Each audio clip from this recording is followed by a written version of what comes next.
Não tem aquela rodada perfeita, impecável, irretocável? Foi essa do Vitória. O Vitória venceu no confronto direto contra o Criciúma, tinha que vencer. O Vitória raramente venceu confrontos diretos até o momento nessa Série A. Pegou o Vasco em São Januário, perdeu. Pegou o Cuiabá e o Juventude fora de casa, empatou.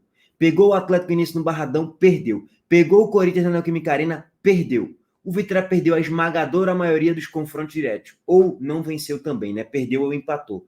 Venceu do Fluminense no Maracanã 1-0 ali na reta final do segundo tempo. Foi um ótimo resultado, afundou o Fluminense na lanterna e o Fluminense segue afundado na lanterna porque o Fortaleza venceu. E essa rodada o Vitória conseguiu vencer o confronto direto contra o Criciúma, que sempre faz jogos duríssimos contra o próprio Vitória no Barradão. E o Vitória, ele viu o Corinthians perder, e não só perder, ser goleado de 3-0 contra o Cruzeiro. E o Cruzeiro vai vir forte, venho falando isso todos os dias aqui no canal. O Cruzeiro vai vir forte nessa reta final aí de segundo turno, tá? Da metade para o final do segundo turno. Que nem começou o segundo turno ainda. Mas enfim. Além disso, o Grêmio tomou uma porrada do Juventude de 3-0 também. O Grêmio foi goleado. Mais um time do Z4 que apanhou. E a gente viu também a equipe do Fluminense tomar uma porradinha do Fortaleza por 1-0. E o Atlético Goianiense perdeu em casa no Antônio Ascioli por 2-1 para a equipe do Atlético Paranaense. Então o Vitória, ele já está garantido na próxima rodada fora do Z4. Mesmo se ele perder de 1.000-0, ele está garantido, pelo menos por hora, né? Enquanto o Grêmio não iguala os jogos do Vitória e da maioria da galera aí da Série A, o Grêmio tem 2 jogos a menos do que o Vitória.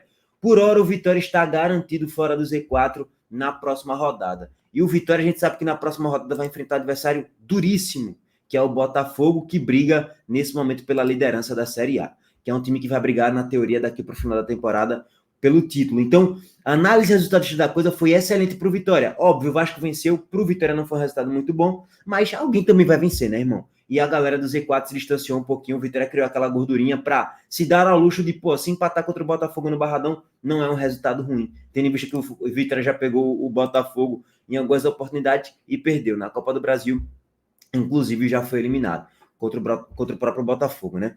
Bom, outra análise aqui de tabela é a do Bahia. Enquanto a análise da tabela do Vitória ela foi excelente, quase que irretocável, o Bahia teve uma péssima rodada. Porque primeiro perdeu seu jogo no confronto direto, perdeu por 2-0 para a equipe do Palmeiras, o Bahia perdendo um caminhão de gols e o Bahia perdeu uma posição na tabela de classificação.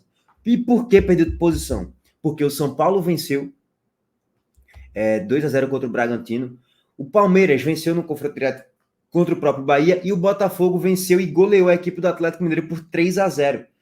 Então, assim, a rodada para o Bahia ela foi péssima. Óbvio que o Bahia ainda continua lá no G5, G6. Tá lá na galerinha ali que briga pela vaga na Libertadores, /pré-Libertadores. Bom, legal, bacana.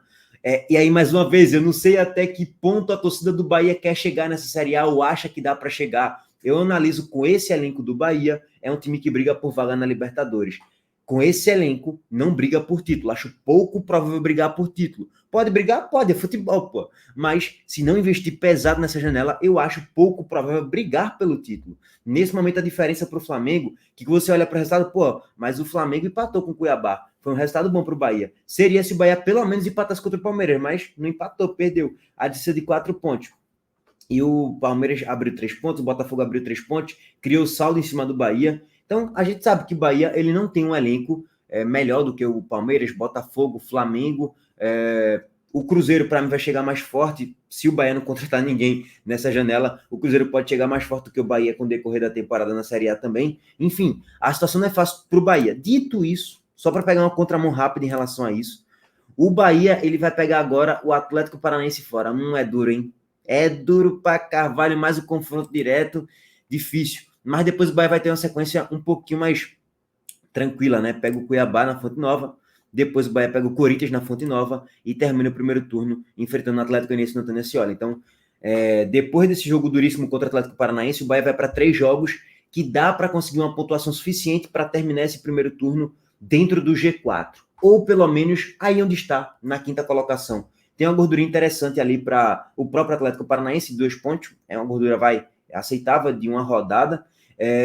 De 4 pontos para o Cruzeiro, mas o Cruzeiro com um jogo a menos, e 4 pontos para o Fortaleza com um jogo a menos.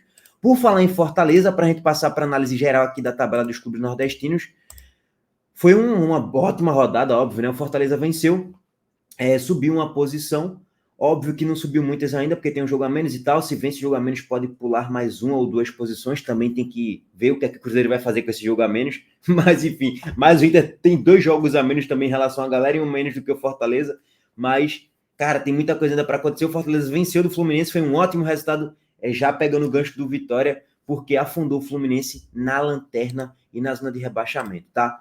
Meus amigos, vocês sabem aqui que eu sempre tento trazer as análises profundas de cada partida individualmente. Quando o Bahia joga em horário isolado, o Vitória e o Fortaleza. Mas não foi o caso. Vitória, Sport e Bahia jogaram no mesmo horário. E o Fortaleza jogou no horário da minha live pré-jogo do Sport. Então, naturalmente, não vai dar para trazer análise profunda dos jogos.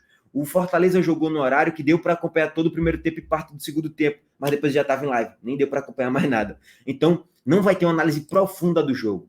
Mas eu vou começar pelo Bahia, que eu acho que é uma leitura mais fácil de se fazer do que foi o Bahia nessa rodada. Quem não faz, leva. Decidiu o time que tem um moleque iluminado, estrelado, que joga muita bola, que é Estevão. E eu falei para vocês, cara, Estevão é o grande destaque do Palmeiras no recorte. É assim, tá jogando muita bola e é só fazendo pinturas e golaços. Coitado de Juba para marcar ele. Coitado, cara. Não vou criticar nada Juba, não, porque eu fico me imaginando, pô, imagina Juba aí para marcar Estevão, um inferno que seria. Foi infernal, porque ele joga muita bola. Esse moleque já tá na seleção principal. Esse moleque, se brincar, joga mais do que Endrick. Só que Endrick teve mais mídia e tal, beleza. Mas se brincar, Estevão joga mais bola do que Endrick. E ontem mais um golaço. E o Bahia, se você parar para analisar aqui a estatística do jogo, o Bahia criou 4 situações claríssimas de gol.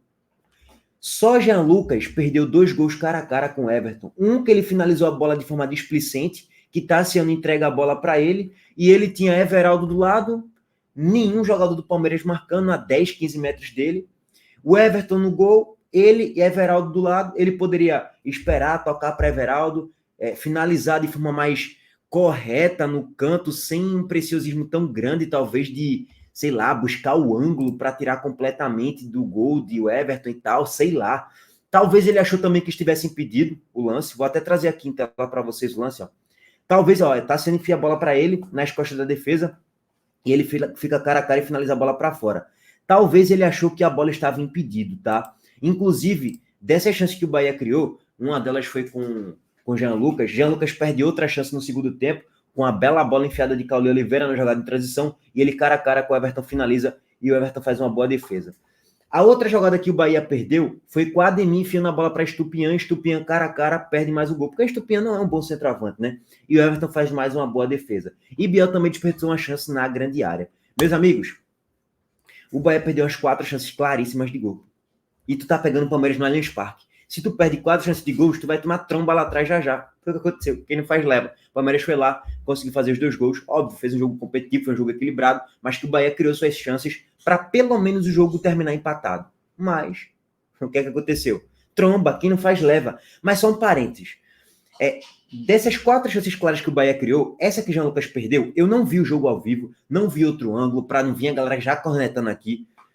Eu achei que estava impedido, mas posso estar equivocado também. Se teve outro ângulo e tal, ó, provando que não estava impedido, a raiva se torna ainda maior aí, né, por parte da torcida do Bahia em cima de Jean Lucas. E o gol que o Estupiñán perdeu, a minha sensação também foi de impedimento. Não vi outros ângulos por outra câmera, linha, não vi nada disso. Mas minha sensação, vendo os melhores momentos, é que estava impedido. O Bandeira não marcou no primeiro momento. Talvez, se saísse os gols, poderia ser que um ou outro fosse no lado, mas mesmo assim, não diminui ali, talvez um pouquinho a raiva, porque os gols perdidos do Bahia ontem foram impressionantes, tá?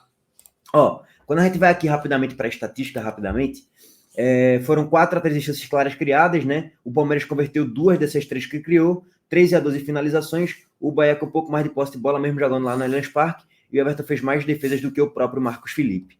Pela avaliação, o Estevão, Aníbal Moreno, muito bom volante, também gosto dele, fez uma atuação bem interessante. E o Bahia, por parte do Bahia, Jean Lucas, que perdeu 2 chances claríssimas, teve uma péssima avaliação. Caio Alexandre fez um grande jogo, e é isso, cara, assim, o Bahia perdeu mais um jogo fora de casa, e é o que a gente vem falando, velho. O Bahia pegou o Palmeiras, apanhou de 2 a 0. Pegou o São Paulo, apanhou de 3 a 1. Pegou o Flamengo e apanhou de 2 a 1. Nos confrontos diretos fora de casa, o Bahia não venceu nenhum, só o Botafogo, no caso, né? Tirando isso, o Bahia não venceu nenhum, e como visitante, o Bahia faz uma campanha fraca de 12ª colocação. Se não melhorar isso, chance zero de brigar por título, tá? Bom, régua passada aqui na análise estatística, vamos para o gol, né? Já faz. Vamos passar aqui para o gol rapidamente, de Bahia 0, Palmeiras 2, lá no Allianz Parque, tá? O primeiro gol foi dele, Estevão, jogada em transição, que Jean Lucas erra o passe e que gera o contragolpe de Estevão, do Palmeiras, né? Estevão carrega para dentro, corta para a esquerda, finaliza chapando no canto, golaço, o Palmeiras faz 1-0, ainda no primeiro tempo da partida. E falha de Jean Lucas, tá? E o segundo tempo, o Rony faz o gol ali, bola enfiada nas costas de Gabriel Xavier, que se esforçou, correu, mas não conseguiu alcançar Rony, e o Palmeiras faz 2-0 e vence o Bahia lá no Allianz Parque. Régua passada nisso, vamos agora falar sobre o Fortaleza, que afundou o Fluminense na lanterna. E com gol de quem? Juan Martín, é ele mesmo. Lucero, tá? Cruzamento na área e desvio de cabeça dele, bochecha da rede, Fábio não consegue alcançar e o Fortaleza faz 1-0, vence a partida, parabéns a Fortaleza, afundou o Fluminense na lanterninha da Série A. E meus amigos, é o seguinte, passando aqui rapidamente para análise do jogo do Fortaleza, eu acompanhei todo o primeiro tempo. Cara, é impressionante como o Tomás Pochettino consegue enfiar aquelas bolas longas, lá ele, nas costas da defesa, criando chances claras de gols. O Fortaleza ele joga muito nessa bola em transição. Pochettino tendo que achar um passe de 20, 30 metros para uma ultrapassagem de Pikachu ou de Lucero ou, sei lá, de qualquer outro jogador que esteja em transição na velocidade. E você, para achar esse tipo de lançamento a todo momento, você tem que estar com um refino técnico muito bem apurado. E foi isso que aconteceu. O Pochettino foi o melhor em campo pela assistência que ele deu no cruzamento de escanteio para a cabeçada de Lucero e pelas 10 oportunidades que ele conseguiu criar. Não 10 chances claras, tá? Mas ele teve 10 passes decisivos na partida. É muita coisa, velho. Teve 51 ações com a bola, 82% de passe certo, porém 14 de 17 chances de passes ali acerte, mas desses passes, bolas longas, meus amigos, que ele estava tentando buscar sempre. Passes decisivos, não eram passes só laterais. O Pochettino fez um bom jogo. Lucero, mais um gol, vice-artilheiro da Série A com 6 gols marcados. E Sacha, ótima partida de Sacha, retiro o que eu disse, seria uma ótima contratação para o Sport, tá? Em momento nenhum eu falei que seria uma péssima contratação, mas eu assim, meio que subestimava a Sacha, não achava ele um grande volante para a Série B, não, achava ele um volante ali, uma aposta interessante, tá? Enfim, estava equivocado. Sacha jogou mais um ótimo jogo, fez uma grande partida, mas só para pegar o ponto que não tem chance nenhuma dele vir para o Sport, tá, gente? Essa informação atualizada. Jogou mais de um jogo aí recentemente com o Vojvoda, titular e tal, esquece. Acabou, não vai jogar, não. No Sport, pelo menos, não, tá? Nessa temporada, não. Enfim, acho que esses são os 3 destaques do Fortaleza aí na partida. Não acompanhei todo o segundo tempo, Fortaleza ainda se desperdiçou algumas oportunidades. Se você analisar aqui em relação às chances claras, 7-0 em chances claras, eu não consegui detectar tudo isso, tá? De 7-0, mas pelo menos uns 3-0 foi, 3 talvez, 4-0 ali, favoráveis ao Fortaleza em chances claras criadas. O Fluminense de Mano Menezes vai ser muito nessa batida, um time que não joga nada, já não vem jogando nada há um bom tempo, com o Mano Menezes. Tenho minhas dificuldades em acreditar que o Fluminense vai passar a jogar mais bola. Pode colher mais resultados, porque eu acho que não tem como piorar, não. O time é lanterna, né, pô? Com 7 pontos apenas. Mas Mano Menezes é um treinador fraquíssimo e que exigiu pouco do Fortaleza na partida ofensivamente. O Fluminense não fez quase que nada em todo o jogo, tá? É bem a cara do seu treinador fraquíssimo, Mano Menezes. Bom, time tem para escapar. Bola não tem. Bola, desempenho, não tem. Fato. Fluminense não joga nada na competição. E está afundado na lanterna com 7 pontos. E a diferença para o Cuiabá, que é 16º, é de 7 pontos já, pô. Já estamos chegando a quase 3 rodadas de diferença do Fluminense para o Cuiabá. É tramba, meu irmão.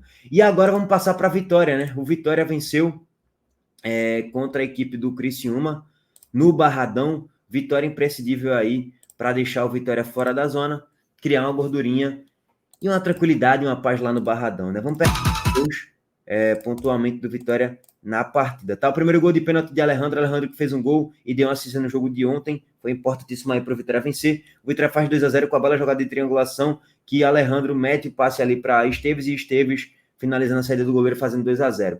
O Criciúma ainda empatou, diminuiu, foi mal com a bela jogada de Yannick Bolazier cruzando na área e Mateuzinho desviando de cabeça fazendo o gol diminuindo o placar.